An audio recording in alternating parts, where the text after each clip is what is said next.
La maestra Hilda es profesora e investigadora de la Universidad de Guadalajara desde 1987, adscrita sucesivamente a la Coordinación de Tecnología Educativa y los Departamentos de Estudios del Hombre, hoy Estudios Mesoamericanos y Mexicanos y de Sociología. Estudios en Música y Sociología en la Universidad de Guadalajara, especialidades y diplomados en Pedagogía Musical, Música de Tradición Oral y Sociocrítica, doctora en Estudios Romances. Miembro de la Red de Patrimonio Cultural y Ciencias Sociales y del Foro Internacional Laszlo Vicar para el Estudio de la Música Folclórica, miembro activo de la Sociedad Internacional Caudalie y de la Organización de Educadores Musicales de América, responsable del cuerpo académico, procesos de historia mundial y formación social mexicana. Tiene algunas publicaciones, entre otras, Mujeres, Canciones y Educación, Historia de un conocimiento musical imaginario, la música como patrimonio cultural, tradiciones propias, ajenas y compartidas, música, transgresión al derecho y al revés. Gracias.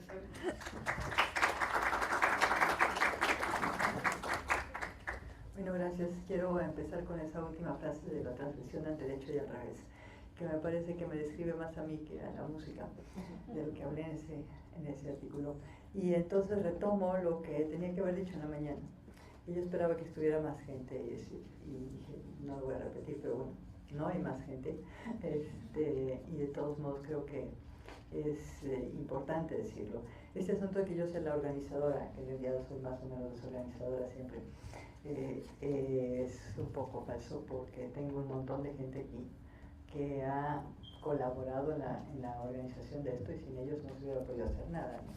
Los compañeros del cuerpo académico, los estudiantes y además, bueno, de verdad, creo que sin ellos ni clase podría dar últimamente. Me mantienen más o menos pegada a mí misma, evitan que se me pierda la cabeza, etc. La segunda cosa que quería retomar es este asunto de la sala, ¿no?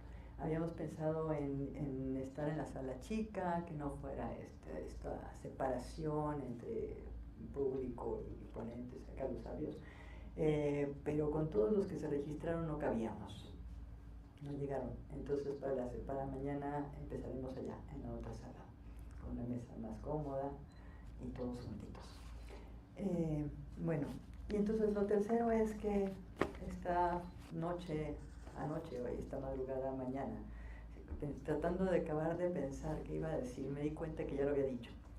Entonces, y de verdad, o sea, pensando en que en algún momento yo me acuerdo haber escrito una frase como la que estoy pensando en este momento y lo encontré.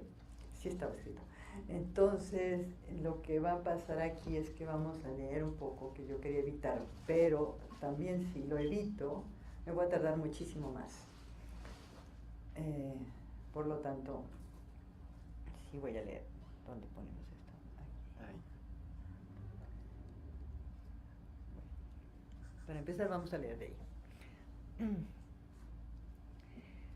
Este asunto de hablar de patrimonio no es muy viejo, que digamos, sobre todo en el patrimonio inmaterial. Y es una discusión que surge de la diferencia o de los problemas que hay con el término folclore, que siempre ha habido con el término folclore, que se revuelve con muchas cosas y no podemos distinguir muy bien qué es una y qué es otra. De acuerdo con la recomendación de la Conferencia de Washington en 1999, pues acá lo tengo, que se trataba de una evaluación global de la recomendación de 1989 sobre la salvaguardia de la cultura tradicional y popular, autonomía local y cooperación internacional, se trataría de adoptar la expresión patrimonio cultural inmaterial en vez del término folclore que algunas comunidades estimaban degradante. Esto está en la UNESCO, la elaboración de una convención sobre el patrimonio. El patrimonio cultural, dice la UNESCO en el 2003, no se limita a sus manifestaciones tangibles, sino que también abarca las que han recibido de sus antepasados y transmiten a sus descendientes a menudo de manera oral. Esto es de la Convención de París, en octubre del 2003. Ellos ponen como antecedentes a esta primera declaración oficial sobre lo que es el patrimonio intangible un periodo que va de 1946 a 1982, No les voy a platicar aquí todas esas convenciones y todos esos acuerdos, sino solo los más relevantes en relación con la música. En 1947 se funda el Consejo Internacional de la Música Folclórica, que ahora es el Consejo Internacional de Música Tradicional. En el 49 se funda el Consejo Internacional de la Música por recomendación de la UNESCO. En el 53 es la primera conferencia mundial de este Consejo Internacional de la Música, del cual surge la creación de la ISME, que todos conocemos como la Sociedad Internacional de Educación Musical, International Society for Music Education, y en donde ya en estas acciones, estas últimas, se está hablando de la vinculación entre la investigación, la formación musical, el rescate de tradiciones, ahora patrimonio, y educación musical generalizada, no solo para los músicos, sino para todo el mundo. En 1955 se crea la primera sociedad de etnomusicología en Estados Unidos. Pero podríamos irnos también más atrás, porque no son las únicas acciones estas ya institucionalizadas. Atrás de esto hay personas de carne y hueso, sujetos que están pensando esto. Entre ellos podemos citar, y los estoy poniendo por orden de fecha en que murieron, ¿sí? Cecil Sharp, Bela Bartók, Vicente T. Mendoza, Zoltán Kodály, Gabriel Saldívar. Zoltán Kodály, dicho sea de paso, fue nombrado presidente honorífico vitalicio de la Sociedad Internacional de Educación Musical, que acabo de mencionar, en el 53, y hasta su muerte en el 67, presidente honorífico. Luego, en el 66, tenemos la Declaración de los Principios de la Cooperación Cultural Internacional. Toda cultura tiene una dignidad y un valor propios que se deben respetar y preservar, que todos los pueblos tienen el derecho y el deber de desarrollar su cultura, y que todas las culturas forman parte integrante del patrimonio común de toda la humanidad. ¿Estamos en cuál? A las 6. Ya pasé muchísimo. Bueno, en 1972 se aprueba la Convención sobre la Protección del Patrimonio Mundial Natural y Cultural. A pesar de todo lo anterior, la UNESCO no acepta la inclusión de sistemas de creencias y valores como parte de la identidad cultural, sino hasta 1978, cuando la Conferencia Intergubernamental sobre las Políticas Culturales de América Latina y el Caribe adopta la Declaración de Bogotá, en la cual se reconoce que la autenticidad cultural se basa en el reconocimiento de los componentes de la identidad cultural, cualquiera que sea su origen geográfico o grado de mezcla, y que todo pueblo o grupo de pueblos tiene el derecho y el deber de determinar con toda independencia su identidad cultural sobre la base de sus antecedentes históricos, sus valores y aspiraciones propios y su voluntad soberana. Para la UNESCO, una segunda etapa de acciones hacia el reconocimiento del patrimonio inmaterial se inaugura con la Conferencia Mundial sobre las Políticas Culturales, celebrada en la Ciudad de México en 1982, y que resulta decisiva también en relación con las acciones y apoyo de la UNESCO para la salvaguardia de diversas manifestaciones culturales. En síntesis, los acuerdos de esta conferencia son los siguientes. Se rechaza toda jerarquía entre culturas. Nada puede justificar la discriminación entre culturas inferiores y superiores. Se redefine la identidad cultural como la defensa de las tradiciones, la historia y los valores morales, espirituales y éticos heredados de las generaciones pasadas. Se confiere igual valor a los usos culturales presentes, futuros y pasados. Se redefine la noción de cultura para incluir no solo las artes y las letras, sino también los modos de vida, los derechos fundamentales del ser humano y los sistemas de valores, tradiciones y creencias. Se aprueba la Declaración de México sobre las Políticas Culturales, que contiene una nueva definición del patrimonio cultural que engloba las obras materiales e inmateriales a través de las cuales se expresa la creatividad de los pueblos, idiomas, ritos, creencias, sitios y monumentos históricos, obras literarias, obras de arte, archivos y bibliotecas. Las afirmaciones de que cada cultura representa un conjunto de valores único e irreemplazable, que las tradiciones y formas de expresión de cada pueblo representan su manera más eficaz de manifestarse en el mundo, que la identidad y la diversidad culturales son indisociables y que el reconocimiento de múltiples identidades culturales, allí donde coexisten diversas tradiciones, constituye la esencia misma del pluralismo cultural. Esta segunda etapa de antecedentes de la Convención de 2003 concluye en el año 2000 con nuestra diversidad creativa, como se llama, nombre tomado del reporte encargado en diciembre de 1992 al entonces secretario general de la Organización de las Naciones Unidas, Javier Pérez de Cuéllar, y publicado en 1996. Una tercera y última etapa de antecedentes abarcaría las conferencias, acuerdos y acciones del 2000 al 2003, cerrando con la redacción misma de la Convención para la Salvaguardia del Patrimonio Cultural con la que empezamos. Bien, a pesar de la claridad de la definición, sí, pasamos a Aurelio Tello en México. ¿Qué estamos diciendo del patrimonio musical de México aquí? Aurelio Tello me parece que es de los primeros que intentan hacer una catalogación, una sistematización de qué es esto del patrimonio musical. Entonces él dice que es un vasto conglomerado de expresiones sonoras con diferentes usos y significados, consistentes en formas musicales que van desde la cantilena, el pregón o la canción de cuna, hasta el complejo sinfónico coral, desde las fiestas religiosas con tintes representacionales hasta las óperas, desde los dúos hasta las grandes bandas o las no pocas orquestas sinfónicas. Es decir, Aurelio Tello aquí está abriendo a todo, absolutamente todo. Ya no se trata de las tradiciones, no se trata de folclore, se trata de todas las manifestaciones musicales. Y para empezar, Aurelio Tello empieza a definir diferentes tipos de música que entran dentro del patrimonio musical.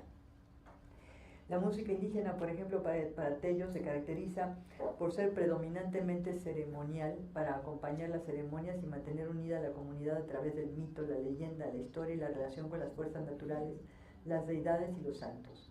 No es considerada un arte en el sentido occidental.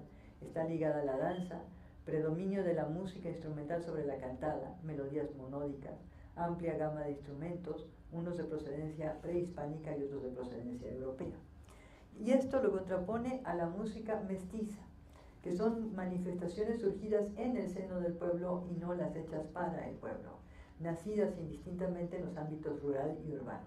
Y aquí empezamos medio a patinar, porque como decidimos que la música indígena no son manifestaciones surgidas en el pueblo, en el seno del pueblo, ¿sí? O que no son nacidas indistintamente en los ámbitos rural y urbano. Y hay un montón de preguntas que espero vayan a seguir surgiendo muchas más. De acuerdo con la clasificación de Tello, tendríamos música de tradición oral, música indígena, que en algún momento Tello dice la música indígena de tradición oral, pero luego la separa. Y luego música mestiza, música de tradición escrita, bibliografía musical de México, que también separa de la música de tradición escrita, los acervos fonográficos y otros acervos.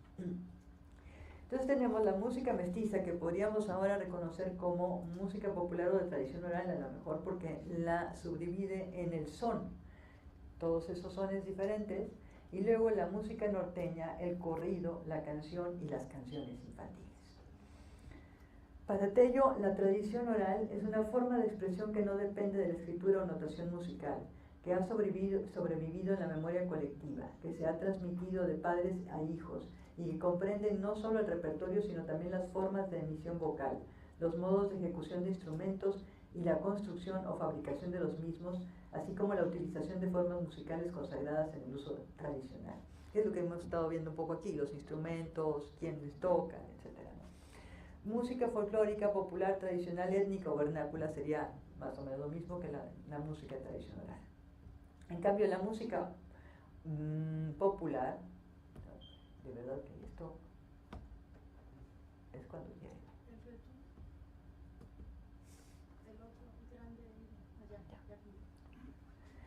Entonces, para Tello, la música popular sería, por ejemplo, dice, el corrido de Chihuahua.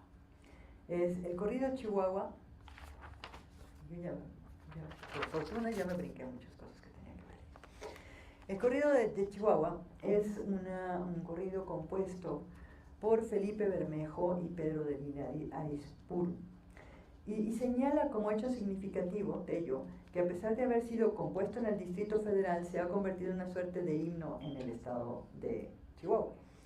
Con este solo ejemplo, la definición que da Tello de popular queda invalidada por sí mismo, porque es difícil creer que un corrido cuya letra escribe Pedro de Lille, conocido como el Príncipe Azul y el Caballero del Micrófono, quien comenzó a estudiar, nos dice el Heraldo de Chihuahua, el 4 de marzo de 2009, Dice, comenzó a estudiar en la ciudad de Parral y terminó el high school en Estados Unidos, siempre practicando golf, pesca, tiro al blanco, frontón y natación. Es difícil creer pues que provenga originalmente del pueblo, como dice Tello que tendría que provenir. Ciertamente la historia y la procedencia de Felipe Bermejo es otra. A los 15 años quedó huérfano y tuvo que hacerse cargo de sus 6 hermanos. Para mantenerlos consiguió empleo como chofer de don Venustiano Carranza, y así sigue la historia. Pero es poco probable que el corrido de Chihuahua que se haya popularizado gracias exclusiva o primordialmente a la música. Más probable resulta que su popularidad se deba a una combinación de la letra y los primeros cantantes que lo interpretaron. En contraste, y como para probar la pertinencia de la observación de Bartók al hablar de las dificultades para lograr objetividad, Tello descalifica las canciones del género ranchero, al que ciertos intérpretes, dice él, han dado en llamar música vernácula, sobre la base de que es, y cito, creo que no lo puse aquí, y si lo puse no sé. Sobre la base de que es un producto, dice Tello, típicamente urbano. Y yo pregunto, ¿no lo es también el corrido de Chihuahua? Cuyo auge se debió al cine y la radio, los discos y la televisión. Otra pregunta. ¿No influyeron estos factores en la popularización del corrido de Chihuahua?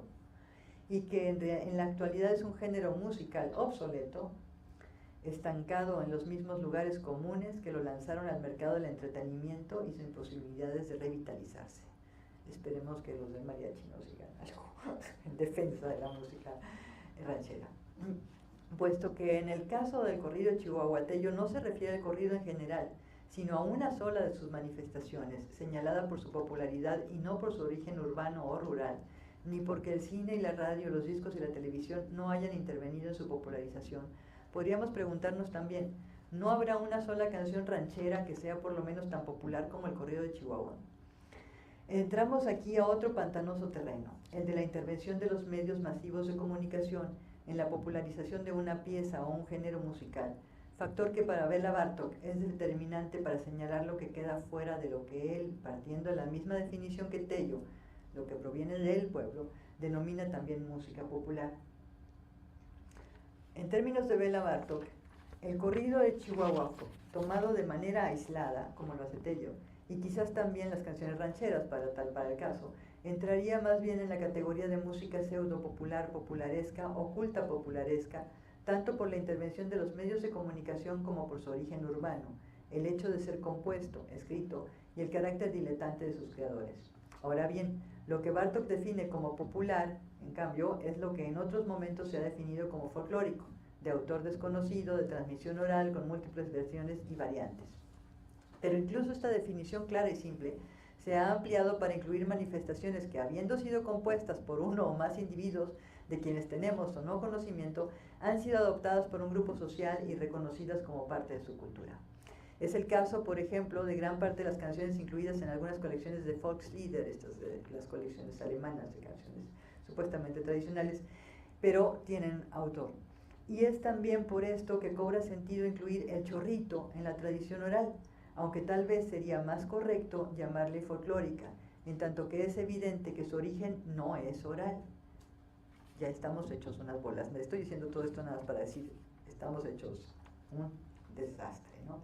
Como quiera que sea, nos enfrentamos aquí a lo que Floyd Lund señala.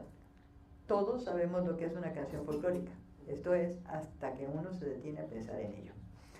Tal observación se aplica prácticamente a cualquier definición que intentemos hacer, en especial cuando se trata de objetos tan intangibles, diversos y cambiantes como lo son los de la música. Recordemos que Tello nos presenta otra clasificación basada en el grupo social al cual pertenecen las manifestaciones musicales de que se trate, en nuestro caso música indígena y música mestiza. Este criterio, incluido el punto de partida, es decir, el de lo mexicano, nos plantea todavía más problemas que el anterior, en la medida en que a las implicaciones históricas, sociales y culturales se agregan por lo menos las políticas y económicas que pueden ser interpretadas de muy diversas maneras.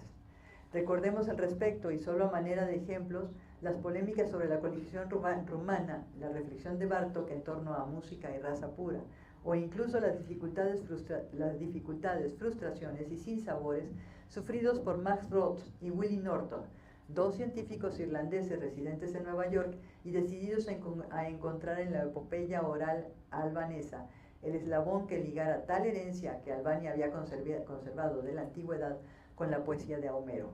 Aunque esto último corresponde a una novela de Cadaré, este logra captar con impresionante claridad la complejidad del rescate de tradiciones orales, así como las susceptibilidades y sospechas que tal tarea genera en los informantes, y más aún en quienes las consideran representativas de su región, nación o cultura, aunque no participen en su conservación y o reproducción. Es decir, todos estos miedos que nos atacan de que nos van a robar las tradiciones, la identidad del alma, etc., y los pobres sujetos, los investigadores de Cadaré, no terminan muy bien, que digamos, acaban como en otro universo. Bueno, teniendo lo anterior como telón de fondo, volvamos a los problemas particulares que plantea este criterio de clasificación a partir de lo expuesto por Tello. Llama la atención, para empezar, la asimilación que supone Tello entre música y músicos indígenas, como si, a pesar de reconocer las influencias occidentales y que es imposible hablar de pureza, dice, no existieran elementos indígenas en otras manifestaciones musicales de México, ni pudiera interpretarse la música indígena por sujetos de otras razas y o culturas. Pensemos en las canciones en lenguas indígenas, tomadas de la tradición oral de diversos grupos étnicos que interpreta Lila Downs, producto ella misma de un mestizaje racial y cultural bastante complejo, y en cuyo repertorio, tanto como en los instrumentos y las formas y técnicas vocales interpretativas de que echa mano, observamos elementos de las más diversas procedencias. Pensemos también en patrimonios emergentes, neocultura, música recontextualizada y rock indígena, relación que constituye el título de la segunda parte del libro Cunas, Ramas y Encuentros Sonoros, 12 ensayos sobre patrimonio musical de México, coordinado por Fernando Híjar Sánchez.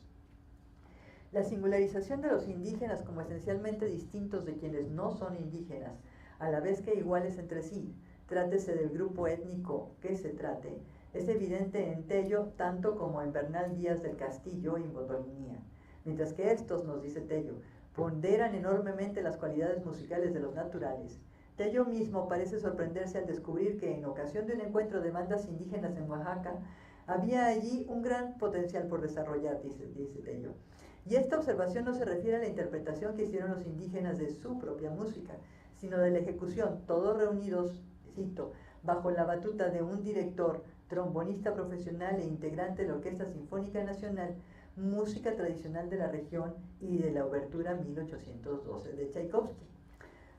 Es ahí donde Tello dice, es que tienen talento. Podemos suponer que los integrantes de otras bandas, es decir, músicos no indígenas, en una experiencia similar mostrarían el mismo gran potencial por desarrollar.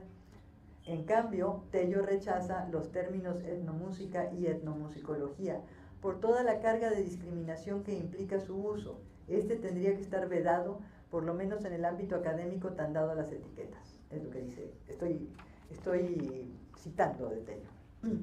Sin pretender que no valga la pena discutir este punto, podemos preguntarnos qué es una etiqueta, sino una manera de distinguir a un individuo o grupo de individuos de otros con quienes no comparte o comparten una o más características, precisamente como se hace al asumir que por ser indígenas y no por ser músicos, tienen lo que podríamos llamar talento natural, es decir, son talentosos para la música.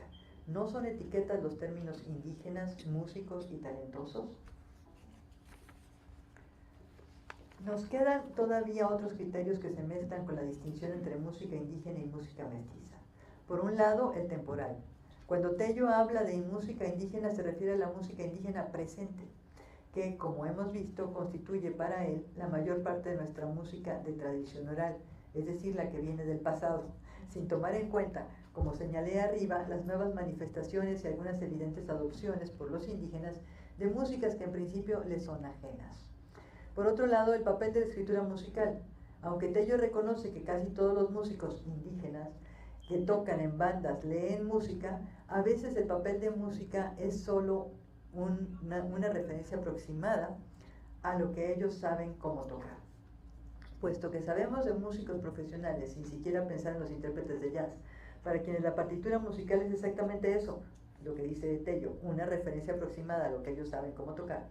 Parecería que Tello, a pesar de su defensa de los indígenas y lo indígena, acaba excluyéndolos de la posibilidad de una cultura musical escrita y de un proceso de profesionalización en ese campo, en todo el sentido de la palabra. Señalo todo lo anterior solo en el ámbito de resaltar las dificultades que plantea una clasificación musical basada, de entrada, en la raza, cultura, nacionalidad. Podríamos preguntarnos si entre las manifestaciones de la música indígena no existen canciones infantiles o expresiones musicales narrativas como los corridos, y en contrapartida resaltar que en la música mestiza también existen manifestaciones sonoras cuyas funciones son ceremoniales y otras que están ligadas a la danza, y que muchas de estas y otras más no se consideran arte. Se trataría de asumir la construcción de un nosotros diverso, inclusivo y por lo tanto complejo, que engloba mucho más que las categorías de indígenas y mestizos, sin que por ello tengamos que renunciar a la identificación y admiración de características y elementos culturales distintivos de un grupo o de un individuo en particular. En el esfuerzo de Tello por definir lo que podría considerarse el patrimonio musical de México con una delimitación a priori, política, geográfica, cultural, se hace patente la dificultad, por no decir imposibilidad, de abarcar en unos minutos o en los 4 días de este foro lo que tendría que ser tema de todo un tratado. Y ello no solo por la gran diversidad de manifestaciones sonoras de un país tan diverso y pluricultural como Tello reconoce que es México, sino porque todo grupo humano, como hemos anotado antes, es diverso. Más aún, la construcción identitaria de cada grupo social y también de cada individuo, incluso limitándonos solo a las manifestaciones sonoras que forman parte de su historia, es diversa y dinámica. Por su parte, detalles como el rechazo de los términos etnomúsica y etnomusicología, así como la descalificación que en contra de sus intenciones acaba siendo Tello de los indígenas, nos muestra lo espinoso que se ha hecho el lenguaje, por las implicaciones políticas que adjudicamos a vocablos en principio neutros, algo que estábamos platicando ayer. Lo mismo que observamos cuando se cambia el término de folclore por patrimonio cultural inmaterial. Y nos muestran, por ende, nuestras dificultades para alejarnos de lo que Humberto Eco llama el síndrome del secreto, que genera una interpretación paranoica del mundo por parte de quienes tenemos herencia latina, dice él. En términos de Edmond Cross, en relación con los países con un pasado colonial, la tarea sería superar el trauma de la desaparición de un espejo, la cultura de los colonizadores, en el que por algún tiempo se nos forzó a reflejarnos y que luego debemos rechazar en tanto que visión del mundo impuesta o ajena. O bien, en los términos más generales de Gabriel Josipovici, para la humanidad entera, o al menos la perteneciente al mundo occidental, dejar de lado la sospecha instaurada en parte por Marx y Freud, dice Josipovici, o como diría Paul Václavic, asumir la responsabilidad de la confianza sin tener que culpar a nuestros antecesores por nuestras visiones del mundo. Es pues, desde una perspectiva más bien ingenua en ese sentido, que propongo la reflexión que sigue en torno a las posibilidades de definición para su ulterior rescate y conservación de un patrimonio musical que nos permita acercarnos a la comprensión de nuestro patrimonio musical en lo particular, a la vez que a la música en general, eso que llamamos lenguaje universal y que sin embargo, y por fortuna, se manifiesta de muy diversas maneras en cada región, en cada momento histórico y en cada grupo social. Bueno, más allá de nacionalidades y pertenencias, propongo que nos detengamos aquí en lo que conocemos como canciones infantiles. Y esta cosa aquí.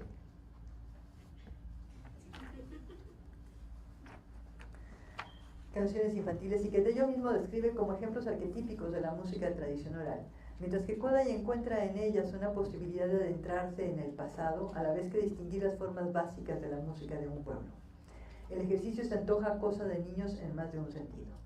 Es muy probable que sea esa la razón por la cual tales canciones quedan fuera de las preocupaciones de las escuelas de música, tanto como de las de la mayoría de los investigadores musicales, musicólogos y o etnomusicólogos.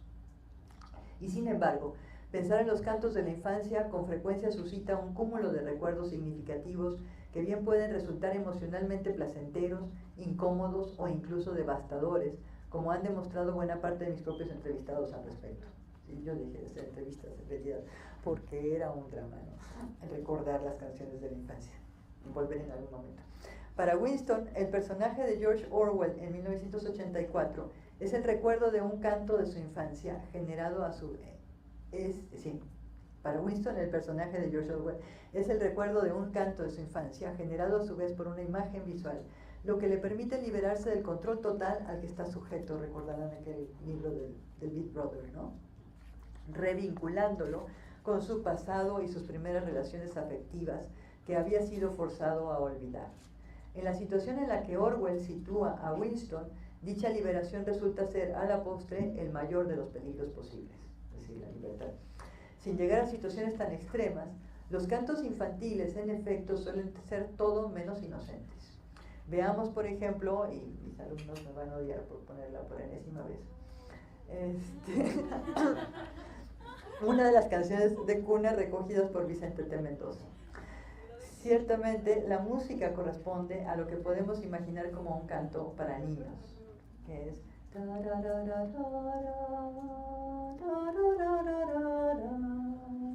una canción de cuna, ¿sí? Pero la letra, Cuchito, Cuchito mató a su mujer con un cuchillito del tamaño de él, tiene poco que ver con esa imagen de infancia y de canciones de cuna. En realidad, la gran mayoría de las canciones infantiles de tradición oral proviene de tradiciones, o si se quiere, del folclore, originalmente de o para adultos. Tal característica es mucho más evidente en los romances, herencia de España, que por lo general narran sucesos con trágicos desenlaces del tipo de Delgadina o Santa Catalina. Y para saber más o menos de qué estamos hablando, bueno, no sé si conocen la historia original de Delgadina o Santa Catalina. Bueno, les quedará de tarea. Delgadina es una historia de un sujeto que pretende abusar de la hija y la hija se niega. Y mientras que Santa Catalina es una verdadera santa con un padre que no es tanto, pero vamos a dejar que la canción nos lo explique. Una versión que ya es para niños. Santa Catalina, era hija de un rey, era hija de un rey con su padre era pagano, pero su madre no con, y ya que estaba hablando, su papi la cachó,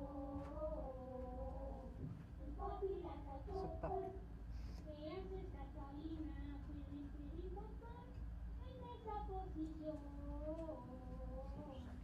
en esa posición regresa de mi padre,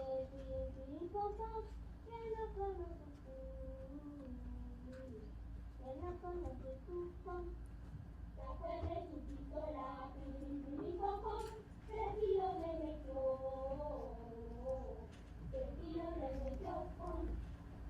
ángeles del cielo,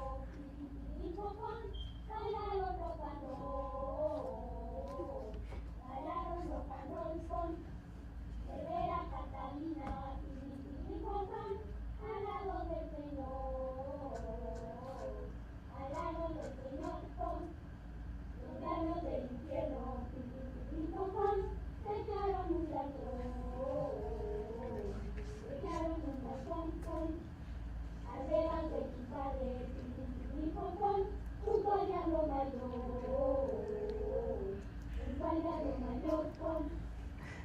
Bueno,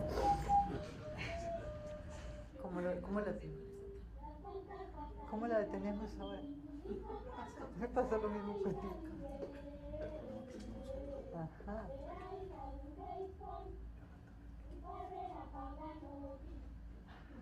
Ahora, ¿cómo me devuelvo? Para acá. No, pero quiero irme ahí. Bueno, leo un poquito más. No me tardo mucho en terminar. Menos claro es el origen adulto de algunos juegos muy conocidos que sin embargo formaban parte de ritos y celebraciones ajenos a los niños. Digo, yo espero que el origen adulto de esta canción de Santa Catalina les quede más o menos claro. Sí, o sea, no es una historia para niños, no es un cuento para niños originalmente, es una historia realmente de adultos, ¿no? A lo mejor que los adultos crearon para asustar a los niños, no sé, pero es terriblemente cruel. No es al menos lo que imaginamos como canción infantil, en nuestros tiempos y sin embargo se convirtió en una canción infantil de nuestros tiempos, que es la que acabamos de oír. Ya nos burlamos de todo y ya no resulta tan real, ¿no? Pero sin embargo es parte de este mundo que no es rosa siempre. Bueno, entonces, menos claro es el origen adulto de algunos juegos muy conocidos que sin embargo formaban parte de ritos y celebraciones ajenos a los niños, como, y otra vez, perdón a los que ya oyeron esto, la víbora de la mar o la víbora del amor, como se canta en España y en algunas regiones de América Latina, y que originalmente se cantaba en ocasión de elección de pareja. Si bien es muy probable que este juego, como tantos otros de origen español, haya formado parte de los instrumentos de evangelización, no podemos adjudicar la misma razón al hecho de que en España misma también se conserve como parte de las tradiciones infantiles hasta la actualidad. La utilización de este canto-juego por los evangelizadores durante la colonia tampoco explica que las niñas o los niños, según la versión de que se trate, que pasan por aquí, sean sustituidos por el nahual. Y he aquí que empiezan a aparecer elementos indígenas, aunque se trate de una canción en español de la versión que recoge Mendoza en 1942. Encontramos también otros cantos que, habiendo pasado del mundo adulto al infantil, vuelven a insertarse en aquel en nuevas versiones. Tal es el caso de Mambrú, que pasa de ser una canción francesa para celebrar la victoria sobre los ingleses, comandados por el duque de Marlborough, que se convierte en Malbrú y luego en Mambrú, a una canción para niños con muy diversas variantes, y que luego encontramos más tarde otra vez para adultos. Entonces yo supongo que todos en la sala han oído alguna versión de Mambrú. Todos se la imaginan, no necesitamos hablar más de ella, pero lo que es interesante aquí es que la encontramos otra vez como una canción para adultos muchos años más tarde. Bueno, como ya he hablado muchísimo de esto, no quiero aburrirlos más, porque la canción de Mambrú sale en todas partes. Sí, es uno de los ejemplos más claros de estos cambios de los adultos a los niños, de los niños a los adultos, otra vez a los bebés, otra vez a los adultos. Es una locura de canción, y una canción que tiene apenas 200 años, 200 y pico de años, ¿no? Como 240 años, ¿cuántos? ¿Alguien se acuerda? 200 y algo, 1700, cuando fue la batalla de Malplaquet, el 11 de septiembre de 1700 no sé qué, ¿sí? Que es la batalla que da origen a la canción de Mambrú, de Malbrú, en francés. Y bueno, llegamos hasta el siglo XX con Amalia Mendoza, y aparece aquí una de las versiones en las que se convierte Mambrú en España, que es el Mambrú que se canta al revés, y ahora es la señora que se dice viuda o se cree viuda, o se sabe viuda, según la versión de la que se trate, y está decidida de todos modos a esperar al marido y si no meterse de monja.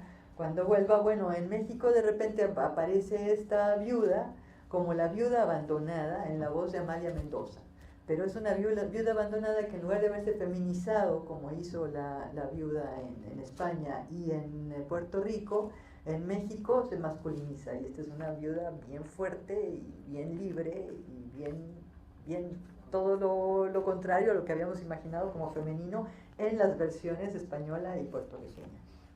Bueno, pensaba poner esa canción, pero no funcionó el audio, así que esas se las voy a deber.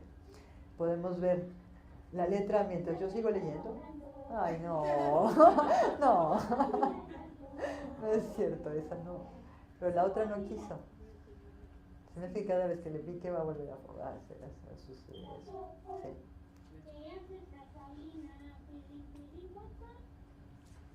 ¿Podemos evitar eso? ¿Alguien sabe? Que se repita otra vez la Catalina, ¿no? Quitando el volumen, a lo mejor ya no tenemos más canciones, porque además ya no funcionó. Bueno, entonces, de tal forma, las canciones infantiles conservan contenidos afectiva y socialmente significativos, ajenos a la gran mayoría de lo que intencionalmente se crea para los niños en las sociedades modernas, como señala Bruno Bettelheim respecto a los cuentos de hadas. Sí, podemos cerrar la realidad. De todos modos, no podemos oír la canción esta de Amalia Mendoza. No podemos cerrar. Sí. Nos olvidamos de ella. Gracias. Gracias, Sergio. Entonces, pues, las canciones infantiles tradicionales, estas que andan rodando por todo el mundo y cambiando de dueño y de figuras y de personajes y tal, conservan contenidos afectivos y socialmente significativos, mientras que las canciones que componemos para niños, estas que queremos que sean políticamente correctas, no tienen nada, ¿sí? Como bien señala Bettelheim en relación con los cuentos de hadas, en contraposición a los cuentos que se construyen para aprender a leer, por ejemplo. Dice Bettelheim, pobres chiquillos, se aburren de lo lindo, ¿no? Si cómo quieren que aprendan a leer si no dicen nada. Lo mismo podríamos decir a lo mejor con las canciones, pues, pero aquí, ¿cómo quieren que les guste cantar? ¿Cómo quieren que les guste la música si no dicen nada las canciones? No tienen ningún contenido, no hay nada en que pensar, ¿sí? Son bastante sosas. Así pues, en las canciones infantiles encontramos vínculos importantes entre el mundo infantil y el adulto, claro, las tradicionales, a la vez que entre el ámbito privado y el público. Por un lado, y por otro lado, entre diversas culturas, al mismo tiempo que dan cuenta de cambios sociales significativos, a pesar de que, en tanto que infantiles, su reproducción y conservación se lleve a cabo casi exclusivamente en el ámbito de la vida cotidiana privada. Enfocadas desde su origen no infantil, las canciones infantiles contradicen la aseveración de que solo se puede evitar la pérdida del patrimonio cultural inmaterial, velando porque se puedan reproducir sus significados, las condiciones que lo han hecho posible y las competencias necesarias para su creación, interpretación y transmisión. Estoy citando aquí. Esto es un poco contradictorio porque no queremos, por supuesto, que se reproduzcan los significados de algunas canciones, pero sí tenemos que hacer que se reproduzcan los significados en que estas canciones tienen sentido para que las podamos preservar. Entonces es un poco complicado este asunto, como todo lo que hemos dicho aquí. Y sin embargo, enfocadas desde su devenir, constituyen una de las pocas instancias en que tal aseveración es factible, sin que por ello nos veamos en la necesidad de reproducir condiciones de existencia más bien indeseables. Pensemos en las canciones de esclavos en Estados Unidos y que ahora forman parte de las canciones infantiles. Si para conservar la canción Juego-Danza de Hambone, por ejemplo, fuera necesario reproducir y mantener las condiciones de esclavitud y pobreza extrema en las que un hueso de jamón debía servir una y otra vez para la elaboración de muchos platos de sopa para los esclavos, después de que los amos habían consumido la carne, el argumento de quienes proponen que nos olvidemos de tales canciones, a menos de que cambiemos la letra, cobra sentido. Con ello, perdemos, sin embargo, una parte importante de la historia significativa de la humanidad, de la cual tales canciones son testigos fieles, aunque también lúdicos, por lo que al conservarlas con su función actual, es decir, reproduciendo las condiciones necesarias para que sigan siendo juegos infantiles, bien pueden servir como detonador para la reflexión social y contribuir a evitar la reproducción de las condiciones que les dieron origen, puesto que es comprensible y deseable que, como dice la UNESCO, se tenga en cuenta únicamente el patrimonio cultural inmaterial que sea compatible con los instrumentos internacionales de derechos humanos existentes y con los imperativos de respeto mutuo entre comunidades, grupos e individuos y de desarrollo sostenible. Entonces, por supuesto que no queremos reproducir la esclavitud, pero no veo por qué tenemos que borrar las canciones sobre la esclavitud o cualquier otra cosa que nos moleste. En síntesis, las canciones infantiles de tradición oral en conjunto nos proporcionan un mosaico en el que se combinan diversidad, singularidad e inclusión en muchos sentidos, desde el hecho mismo de que engloban expresiones tan distintas como las canciones de cuna y los romances, pasando por nanas, sorteos, rondas, juegos, dramatizaciones y danzas, hasta el de su carácter transcultural y transgeneracional. Es por esta última característica de plasticidad y desplazamiento de las canciones infantiles que éstas nos proporcionan un punto de partida natural para el análisis comparativo entre diferentes culturas, condición sin la cual resulta imposible identificar la singularidad de cada una de ellas, incluida la propia. Ahora bien, a diferencia de lo que sucede con los bienes materiales, y como bien señala Godel, una canción puede pertenecer a muchos a la vez, y lejos de gastarse se enriquece con el uso, siempre y cuando los usuarios no sufran un deterioro tal de sus destrezas y habilidades vocales, musicales y literarias que les impida seguir reproduciéndola. Y esto es importante. Si no tenemos educación musical, esto sí puede suceder. Ya tenemos capacidades, habilidades de canto o de reproducción musical. Queda entonces pues el problema de cómo y para qué rescatar, preservar y difundir las canciones, o para el caso cualquier tipo de manifestación sonora, aunque está claro que la voz y el cuerpo son los únicos instrumentos musicales para los que en principio no se requiere de otro tipo de recursos materiales. Antes que nada tendríamos que lograr que se cumpla la condición imprescindible de la transcripción de letra y música de las canciones, y esto es ya un problema mayor sobre todo en nuestro medio, donde las antologías musicales suelen no incluir la transcripción de la música, lo que nos permitirá, por un lado, realizar el deseable análisis comparativo y, por otro lado, multiplicar las posibilidades para su preservación. Aunque falta mucho por hacer, tenemos ya parte del camino andado. México, gracias sobre todo al trabajo de Vicente T. Mendoza, fue de los pioneros en la recopilación de canciones de tradición oral, incluidas las infantiles. Poco a poco, en todo el mundo, se han multiplicado casi imperceptiblemente este tipo de esfuerzos, de manera que contamos con una considerable colección de cantos de buena parte de las culturas del mundo. De poco sirve rescatar canciones mediante la grabación y o la transcripción si nadie las lee, las canta y las hace suyas. Entonces sí llevamos una parte, pero luego las que están en los libros, ¿qué hacemos con ellas? Ahí se quedan guardadas. Es innegable que tanto un texto escrito como una partitura tienen una existencia concreta, pero solo en calidad de medios, o si se quiere, de puentes que hipotéticamente permitirían la reactualización de diversos tipos de conocimientos y expresiones cuya complejidad rebasa con mucho el objeto físico en el cual están contenidas. Un ejemplo simple de reactualización, gracias en parte a través de la transcripción de cantos tradicionales, es la inclusión de estos en la educación musical. Pero en la medida en que, en este caso, el centro de atención está puesto en los elementos musicales, resulta una experiencia distinta a la de la reproducción del mismo canto en su ambiente natural.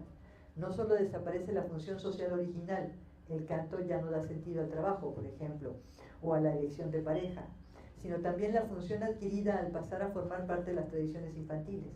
En cambio, se complejiza la conciencia del sujeto acerca de los elementos musicales: ritmo, melodía, armonía y forma, pero no solo los musicales, también los de significado social. Una forma de reactualización y preservación de las canciones en un ambiente que permite acercarnos más a la reproducción de las condiciones que las hacen posibles es la educación musical generalizada, es decir, para todos, por lo menos desde el primer contacto del niño con la educación central, desde el jardín de niños o incluso antes, centrada en la educación formal, centrada en las expresiones musicales tradicionales, empezando por las de su propia cultura para ir pasando paulatinamente a otras cada vez más lejanas, lejanas entre comillas por supuesto, siguiendo el camino trazado por las coincidencias temáticas, literarias y musicales de las canciones, tomadas en lo individual y en conjunto. La utilización de canciones tradicionales en la educación permite al sujeto un tipo de vinculación afectiva emocional con el grupo, tanto en sentido individual, el pequeño grupo con el cual canta, juega y aprende canciones, como en sentido social, él o los grupos más amplios a los que pertenece o ha pertenecido la canción con sus múltiples variantes. Bueno, les voy a ahorrar este último párrafo y preferiría que mejor platicáramos de esto.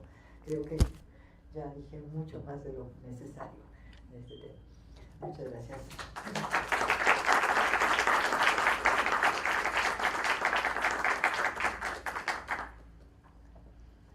No sé si hay preguntas para la doctora Hilda o para alguno de los otros participantes. Sí, tendríamos que incluir a los cuatro, ¿no? Las cuatro personas. Alguno de los participantes. No sé si gustan acompañarnos acá a la mesa. Un comentario. Sí. Hace poco, leyendo temas de estos de patrimonio,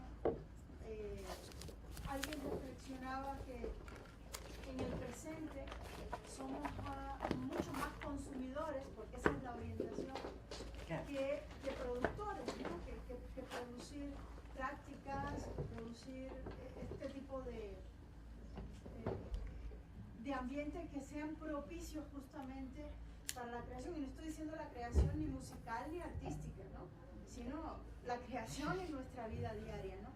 Y es lo que me parece interesante a propósito de una de las preguntas que le hacían al maestro Cano en cuanto a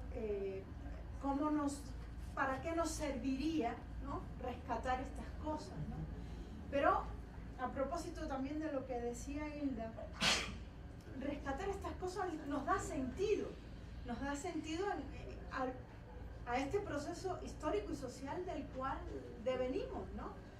no es tanto que utilizar la frase vacía, esa de que hay que conocer el pasado para poder entender nuestro presente y echar a andar al futuro, porque eso parece un lema. Claro. Eso se repite tanto que queda vacío de contenido, ¿no? Pero también tenemos que entender para qué requerimos, como preguntaba con justa razón, no sé quién era, pero era alguien que estaba de este lado, que preguntaba, bueno, ¿y para qué lo hacemos? ¿No? De verdad tenemos que hallarle un sentido y no puede quedarse en un asunto de eruditos, de museos, como también se ha comentado, lo decía Luis Q hace un rato, ¿no? Sino tiene que tener un sentido en nuestra vida, y quizás ese primer sentido es que es inevitable que consumamos, pero no que consumamos cualquier cosa, y es necesario, deseable, que también produzcamos, ¿no? En el sentido más general que podemos pensarlo de la cultura, ¿no? Desde nuestra vida diaria hasta cosas como esta que son muy ocasionales, que son menos frecuentes y que nos ponen un alto para la reflexión de lo que nosotros hacemos y de lo que hacemos en el sentido, pues, colectivo, ¿no? Común.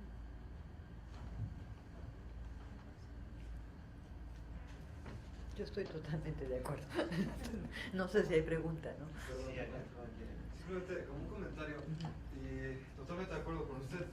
Yo creo que también es muy válido, y creo que debemos comenzar por ese punto de desacralizar el acercamiento al conocimiento, a las raíces materiales, inmateriales, lo que sea. Yo como estudiante del Departamento de Música de la Universidad de Guadalajara, que realmente veo la biblioteca, y con perdón de Dios, pero es una infamia, porque parece más bien un depósito de libros a una biblioteca real de un departamento de música, y donde está también mal utilizado el concepto de departamento.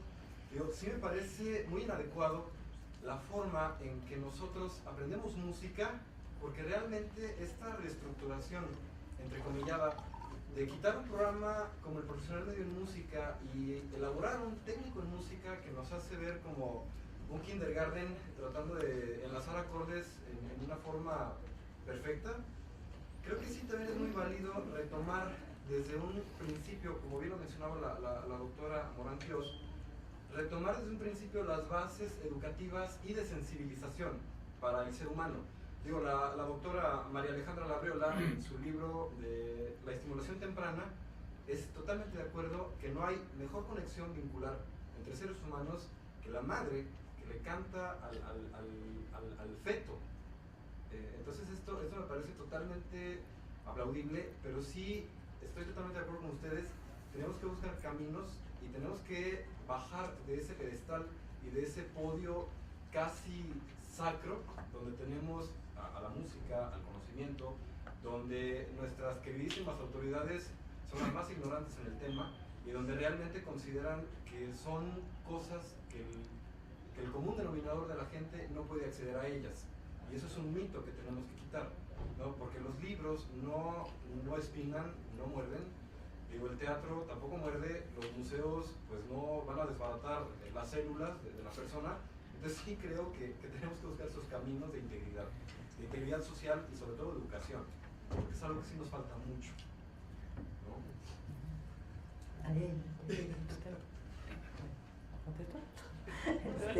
Bueno, en principio voy a decir que estoy súper de acuerdo contigo, pero como siempre tengo que ser el abogado del diablo. Ahí voy.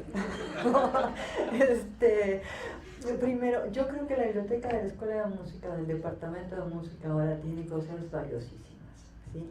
Y que no nos enteramos de ellas. Que una de las cosas que hace falta en esa biblioteca pues es más que la conozcamos, que nos acerquemos y que esté como bien catalogada y que tengamos una manera fácil de encontrar los libros. Porque sí, tuve la experiencia de ir y sí hay cosas verdaderamente maravillosas, pero encuéntralas, ¿no? Y sobre todo cosas que no son partituras nada más, tienen partituras geniales, ¿sí? Muchísimas partituras, y dije, qué maravilla que esto esté aquí, ¿no? Pero ¿cómo encontramos las que no son partituras? Si uno quiere leer, es decir, yo espero que Rousseau deje de tener razón en aquello que decía que lo que menos hacen los músicos es pensar y leer, ¿sí? Entonces yo creo que sí necesitamos leer para luego poder pensar y discutir, o al revés, pensar y luego leer como quieran, pero yo creo que leer y pensar van juntos. Y la biblioteca tendría que servir para eso. Y la otra parte que querría defender un poco del departamento de música es esto del kindergarten que dices, ¿no? Esa carrera técnico en música, a mí me parece que ha sido una ventaja que tiene la Universidad de Guadalajara sobre otras. Pensando, por ejemplo, en la Nacional de Música, tienen una cosa que se llama propedéutico, que no les sirve absolutamente nada, para nada en términos de papelitos, ¿no? Aquí sales de técnico, que más o menos es el propedéutico de la Nacional, más o menos, dije, muy bueno. ¿Sí? Y tienes por lo menos algo que te dice que eres técnico en música. Antes nos decían que éramos instructores de música, ahora son técnicos. Creo que me gustaba más lo de instructor de música, y me parece que el programa no ha cambiado significativamente, que es más o menos el mismo. Pero, insisto, yo creo que algo se puede defender. Y esto, y quiero defenderlo porque yo creo que para cambiar algo y para hacer algo tenemos que partir de lo que es bueno, de lo que ya hay. Porque no podemos decir borrón y cuenta nueva. O sea, yo creo que es mucho más constructivo encontrar de dónde partimos, qué salvamos. Ya, no vamos a quemar la biblioteca, definitivamente, por favor. ¿Sí? Hay cosas valiosas. Entonces, empecemos por lo que sí hay, y para empezar a construir por sobre eso que ya está, en lugar de decir nada sirve, ¿no? Es lo único que quería decir. Es tan enorme lo que se ha dicho y tan estimulante, y de pronto surgen como muchísimas preguntas y reflexiones. Una es a partir de la tradición escrita y no escrita. Es decir, ¿en qué vamos a poner el acento con lo escrito? Yo, que soy un humilde músico y he ido, por ejemplo, a Uruguay a una cuerda de tambores que hacen candón. ¿Tiene sentido escribir eso? ¿Tiene, digamos, posibilidad la escritura tradicional centroeuropea de poder ajustar lo que acaba de hacer Armando, por ejemplo? ¿No? Claro. De alguna manera, con esto podemos decir, ya el asunto de la lectoescritura no tiene caso, en absoluto. Es realmente muy importante. Pero aquí voy al punto de que para mí la música, y esto de bajarlo, y esto maravilloso que has dicho con respecto a la canción infantil, es el carácter de experiencia de la música, del arte. Es decir, estamos nosotros analizando desde lo verbal, desde lo escrito, desde lo asentado, desde lo histórico, y en principio esto es, no tiene posibilidad de traducirlo al lenguaje musical. Es casi una poría, como fue lo del asunto del folclore. Entonces, de alguna manera, para mí, el tema de la música, particular de todos los artes, pero de la música en particular, es que debe ser una experiencia. Debe partir y ser fundamentalmente eso, para que yo la pueda aprender. No va a ser esto desde el punto de vista de lo escrito, de lo estudiado, de lo reflexionado, si no lo hago parte de mí a partir de tocar, en el caso de la música. Y si yo quiero aprender, que me encantaría ya mismo saber más de mariachi y cómo hacen la cuestión rítmica, no tengo ninguna otra cuestión de que ponerme a tocar con Armando. Yo lo puedo leer, pero es lo que dijeron. La experiencia de los europeos simplemente la tienen que validar en el hecho colectivo de tener la experiencia de tocar con vos, que sos el que tiene esa música. Y cada cultura, y cada tiene. Entonces, yo creo que hacia ahí vamos. Y yo creo también de que en las últimas, es decir, si vivimos en el siglo XXI, el formato escrito puede ser completamente reemplazado por otro. Por formatos que tengan que ver con lo auditivo, esto que tenemos de los discos y toda esta cuestión, con lo visual. Y a partir de esto podemos aprender de experiencias impresionantes de lo que no se puede traducir en notación musical, ¿no? Entonces, yo creo que una de las cuestiones educativas deberíamos estamos en el camino, ¿no? De reflexionar hasta dónde es importante la cuestión de el hecho de tratar de trasladar esta cuestión musical en la lectoescritura tradicional convencional. Y fundamentalmente el hecho de incorporar la práctica continua, o sea, la idea de experiencia en el hecho de tocar. Lo que acaba de mostrarnos el maestro es magnífico. Ahora, ¿tiene realmente para nosotros una situación de importancia, o la podemos bajar a un niño que tiene 4 o 5 años, esto de que puede ejecutar una flauta doble o triple, desde el punto de vista del escrito? Capaz que no. La cuestión es que nosotros elaboremos estrategias para que de alguna manera se pueda incorporar desde la vivencia, desde la experiencia. Bueno, esa es de alguna manera la línea de trabajo y de pensamiento que humildemente estamos tratando de tener en mi universidad, ¿no? O sea, con respecto a esta otra poría que sería que es la música popular. Claro. ¿Cierto? Sí. Qué genial que estés aquí. No, como San Agustín, a ver, ¿no? Sí, yo ahí no voy a estar de acuerdo y sí voy a estar de acuerdo, otra vez, ¿no? Creo que no necesito esto, ¿sí? No, por lo menos. ¿Sí se alcanza a oír bien? Bueno, estoy de acuerdo en que la música tiene que ser experiencia antes que nada. Pero también estoy de acuerdo en que la música es un lenguaje que tendría que servirnos para comunicarnos como cualquier otro lenguaje. Y entonces, tercero, estaría también de acuerdo en que la música es una de las inteligencias que tenemos, según dice Gardner, y que para el desarrollo de cualquiera de estas inteligencias, de verdad, necesitamos un sistema de escritura y un vocabulario, como dice Elías, ¿no? Norbert Elias dice, no podemos hablar de algo y no podemos estudiar de algo, ni desarrollar algo si no tenemos un vocabulario para referirnos a eso. ¿Sí? Entonces yo creo que la adquisición de un vocabulario que nos permita hablar de la música y la posibilidad de una escritura aproximada de la experiencia que estamos teniendo en música es importante, las dos cosas. No estoy diciendo que vaya a ser exactamente igual a lo que se dijo, pero es una escritura aproximada a lo mismo que dice Tello. Sí, pues nos sirve ahí de guía y nosotros hacemos otra cosa, o nos sirve para acordarnos de lo que hicimos antes, etc. No, totalmente de acuerdo. Pero la tercera es la posibilidad de hacer comparación. Es decir, en ese campo del que habla Elías, Norbert Elias, de estudiar algo a profundidad. No podemos hacerlo sin un vocabulario común. Sí. Entonces, estudiar, hacer análisis comparativo no lo podemos hacer sin una escritura. ¿Sí? En estas últimas semanas, las semanas pasadas, cuando tuvimos el taller en sociología sobre escritura musical, fue genial esto de que pudieran, a partir de la memoria más o menos difusa, de lo que habíamos hecho el día anterior, que pudieran escribir, ¿sí? Que de repente es que yo me acuerdo nada más de un cachito y cómo empezaba la canción, y yo me acuerdo que terminaba así, pero en medio decía tal cosa, y entre todo el grupo pudieran rehacerlo gracias a la escritura. Pues si no se va, ¿no? O sea, ya escribí el primer pedacito, yo me acuerdo del último, ¿y cómo lo podría escribir? Entonces ya, entre todos acabaron escribiéndola, y esto les posibilita, digamos, acordarse.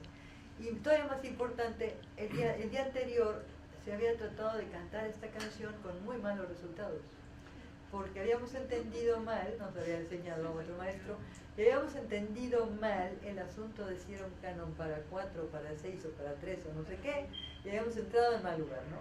Entonces, en el momento de escribirla, todos los estudiantes mismos dijeron, claro, por eso no lo sabía, ¿verdad? Entonces es mucho más fácil. Ya con eso, a lo mejor en este momento ya no podrían volver a escribirla, pero lo entendieron y pudieron cantarla mejor. Entonces, así como una herramienta, ¿no? No al revés, de voy a empezar a enseñarles las notas, primero a escribir y después a cantar. Totalmente. O Es sea, una situación tradicional. No es sí, no, así. no, igual que como hacemos. Sin todo esto, ¿cierto? Claro, entonces sería igual que como hacemos con el lenguaje hablado. Cuando uno hace un trayecto, no quiero entrar en diálogo, disculpe. No, esto es simple, ¿no? Cuando es un trayecto, no es por ser autorreferencial, pero de niño uno empieza en el conservatorio y estudié composición y terminé simplemente haciendo música coral y orquestal y todo esto. Ahora, para determinadas músicas, y hasta para esta centroeuropea, de la cual por ahí denostamos, no en términos de lo que es su realidad y su calidad musical, sino como comparación, justamente poniéndola en un peldaño en el cual, a partir de esto, justificamos y analizamos todo lo demás. Claro. Entonces digo, para estas otras músicas, más allá de que nosotros, a mí me parece absolutamente natural el asunto de tener lectoescritura musical, pero que debe ser el producto de un ejercicio previo, y no a la inversa, como de alguna manera, por lo menos en la Argentina, fue nuestro sistema de aprendizaje. Claro, Yo estudié piano en el conservatorio y te decía, muy bien, esto es una redonda, dura 4, cuando no dura nada. ¿Cuánto qué?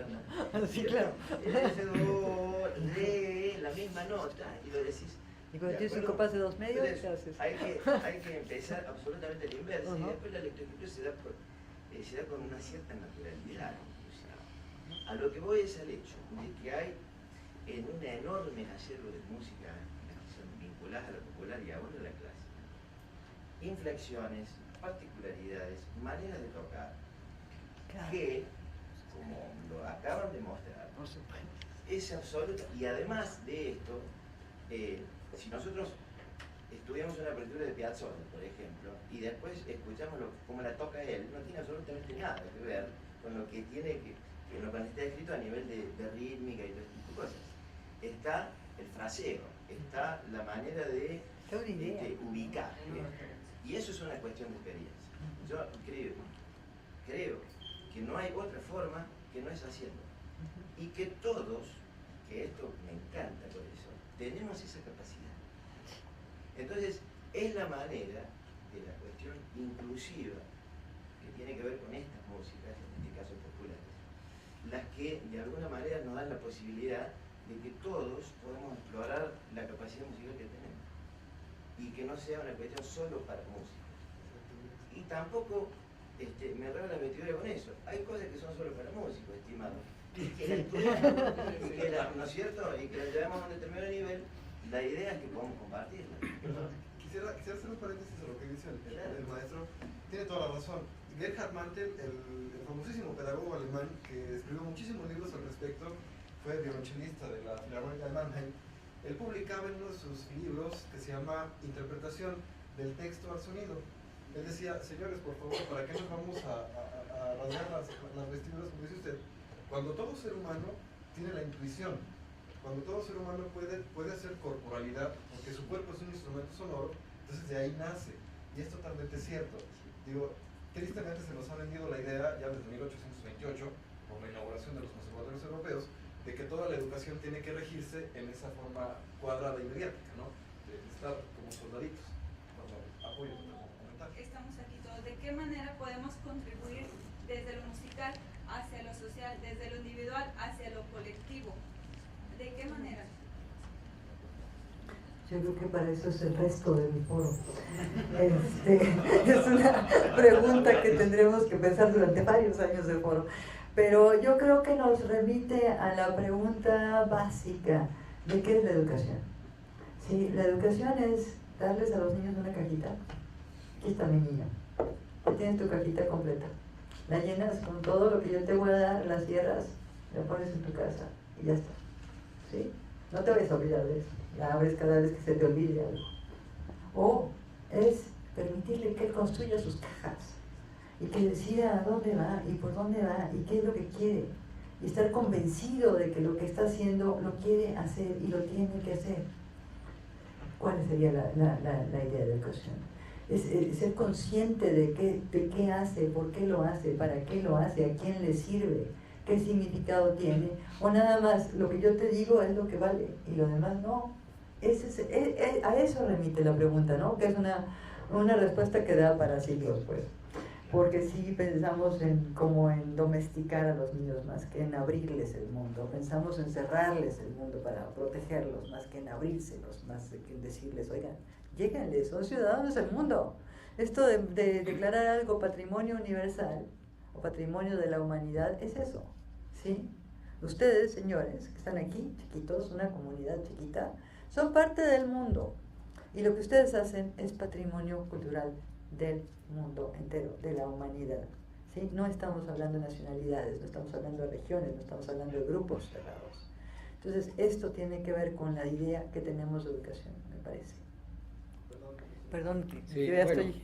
yo quisiera compartirles pues una, Ya me había se quitado. puede decir de manera anecdótica, haciendo trabajo de campo en la zona sur de Jalisco, con mi tema de los sonajeros de Tuxpan, pues con mi principal informante, don Daniel Martínez Mesa, que falleció hace alguna década. Le preguntaba yo, oiga, don Daniel, ¿y ustedes cuál es su proceso? ¿Cómo enseñan a los nuevos piteros, no? Porque son los piteros. Ellos no se consideran músicos, sino piteros, ¿no? Bueno, le digo, ¿y cómo es su proceso de enseñanza? Dice, bueno, mira, para empezar, los que primero todos empiezan desde chicos, de los 5 años, a ser danzantes, y ya más, como tiene unos 15, 16 años que alguien quiere ser pitero, dice, ya se sabe todos los sones, ya los ha escuchado y los ha bailado y los ha danzado, pero no se lo sabe en la flauta. Entonces dice, pues ya le empieza a decir uno cómo va, en qué posición y cómo le debe de soplar, pero básicamente ya los tiene en su memoria. Dice, y es así la forma en que ya nada más aprenden cómo van a sacar las tonadas, como podríamos referirnos a las tablaturas antiguas, donde empezaban cómo tocar esa melodía que ya se tenía en la memoria, pero dónde pisar o qué tecla poner o en qué secuencias para que finalmente saliera esa tonada que ya se tenía memorizada. Otro aspecto, en el caso de la flauta, le dije, oiga, don Daniel, ¿y usted dónde sabe dónde perforar para que le salga pues la escala y todo eso, ¿no?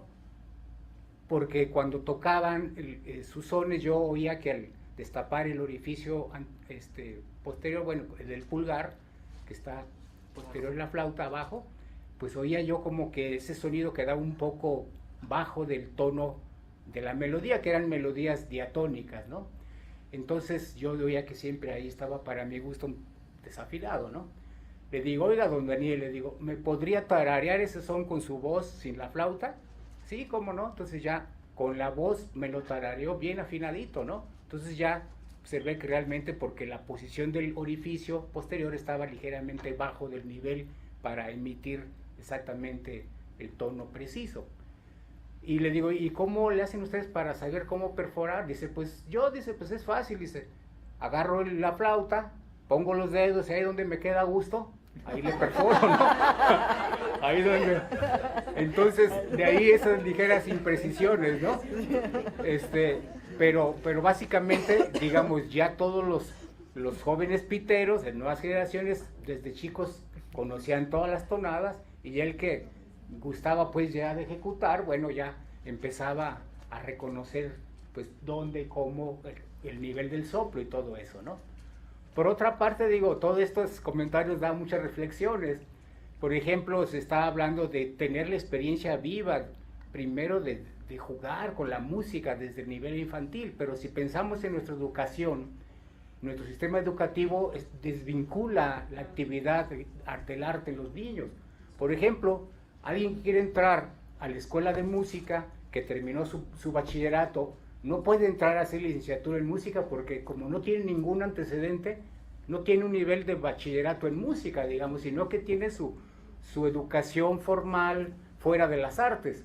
Entonces llega un alumno de bachillerato que quiere entrar a música y piensa que va a entrar a licenciatura y dice, no, mijito, tú te vas, como quien dice, primero a empezar a entender esas cosas que nunca te platicaron ni tienes esa experiencia, para que luego, después de 3 años, ahora sí ya puedes entrar a la licenciatura.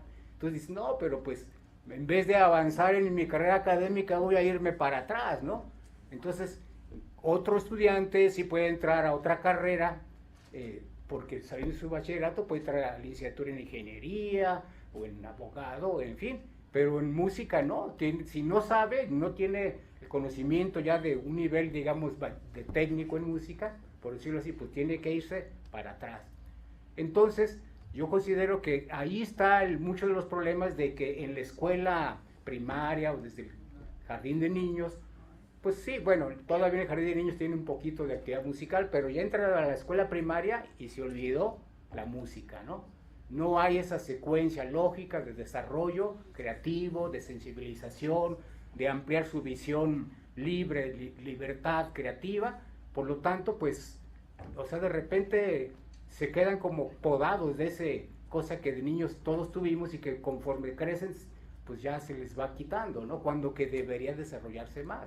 Entonces aquí el sistema sería precisamente que se incluyeran las prácticas del arte con una secuencia sin vacíos, desde que los niños empiezan a cultivar su educación general y también la artística, para que así paulatinamente, bueno, pues vayan teniendo esa vivencia y después entrar ya, como dice la doctora, a esos lenguajes. La escritura musical, si vemos históricamente, bueno, ¿por qué surgió la escritura musical? ¿Con qué propósito? Pues con preservar, ¿qué dice? Pues Gregorio el Grande, ¿no? El Papa Gregorio invitando a los músicos de sus tiempos a que inventaran una grafía musical para que se preservaran los himnos sagrados que se estaban cambiando y perdiendo. Entonces, pues el crear un lenguaje escrito, pues tiene, digamos, esa connotación, documentar una melodía, una obra para que se preserve con el paso del tiempo y que, bueno, es una manera accesible de llegar un poco a la interpretación de ello.